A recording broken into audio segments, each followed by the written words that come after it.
যুৱকে মানস বৰগোহাঁইৰ ওপৰত এটা খুব দুখ লগা গীত গালে। সেই গীতটো শুনিলে আপোনাৰো চকুলৈ বৈ যাব। সঁচাই এটা খুব দুখ লগা গীত, যিহেতু মানসৰ এতিয়া যিটো পৰ্যায়ত আছে, মানসে খাইছে কি নাই খোৱা কি সম্পূৰ্ণ মানে সঁচা ভাবিলে মানে খুব বেয়া লাগে। তাৰ ওপৰতে ভিত্তি কৰি তেওঁ এটা খুব গীত গাইছিলে আৰু সেই গীতটো খুব ভাইৰেল হৈ গৈছে। এতিয়া বেছি দেৰি নকওঁ, আপোনালোকক মই শুনাবলৈ চেষ্টা কৰিছোঁ। এই গীতটো শুনকচোন বাৰু। এই গীত নেজানো মই কোন, নেজানো মই কোন, এই অসমীয়াই দিয়া উপায় ল'ব লাগে নেকি চিৰ বিদায়।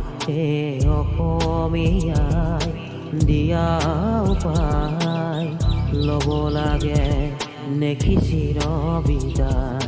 কিনো সৰ্বজ্ঞান, কিনো জ্যোতিষ্মান, বুজিবলে জানো নাই উপায়।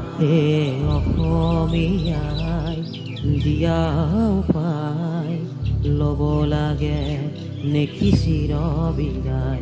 এই অসমীয়াই দিয়া উপায় ল'ব লাগে নেকি চিৰ বিদায়।